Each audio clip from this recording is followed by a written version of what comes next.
បាទសួស្តីបងប្អូនយើងមកដល់កំណត់ចំណាំចុងក្រោយគឺកំណត់ចំណាំទី4អញ្ចឹងបើសញ្ញាចែកបាទតាមបន្តណាបើសញ្ញាចែកនៅអង្គទី1អញ្ចឹងនៅពេលរុញទៅអង្គទី2សញ្ញាចែកបដូរទៅជាសញ្ញាគុណអានេះដូចជាផ្ទុយនឹងកំណត់ចំណាំទី3ដែរណាអញ្ចឹងបើសញ្ញាចែកនៅអង្គទី1នៅពេលរុញទៅអង្គទី2សញ្ញាចែកបដូរទៅជាសញ្ញា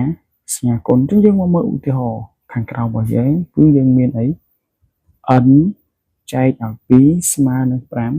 9អានេះរបាប្រភេទនេះមានន័យថាចែកណាអញ្ចឹងយើងអាចសរសេរបានមួយទៀតណាអញ្ចឹងកុំឲ្យទៅដល់នេះយើងមើលមកចំណាំថ្ងៃនេះយើងឃើញអត់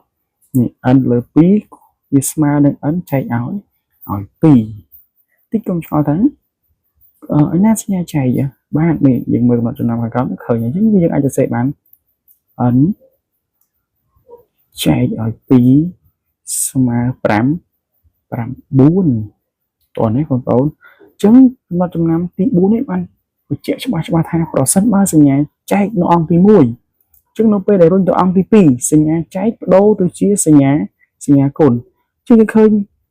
ខាងមុខលេខ2នេះសញ្ញាចែកអត់អញ្ចឹងនៅពេលដែលរុញទៅអង្គទី2វាបដូរពីចែកទៅគុណអញ្ចឹងយើងបាន n ស្មើ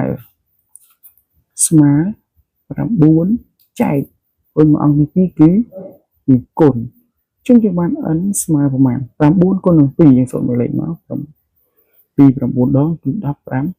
8ចឹងបញ្ជាក់ម្ដងទៀតណាបើសិនបើសញ្ញាចែកនៅអង្គទី1នេះណារុញមកអង្គទី2គឺចែកទៅជាគុណហើយបងប្អូនមិនទាន់ចូលកន្លែងn លើ2នេះមានន័យថាម៉េច n លើ2មានន័យថា n ចែកឲ្យ2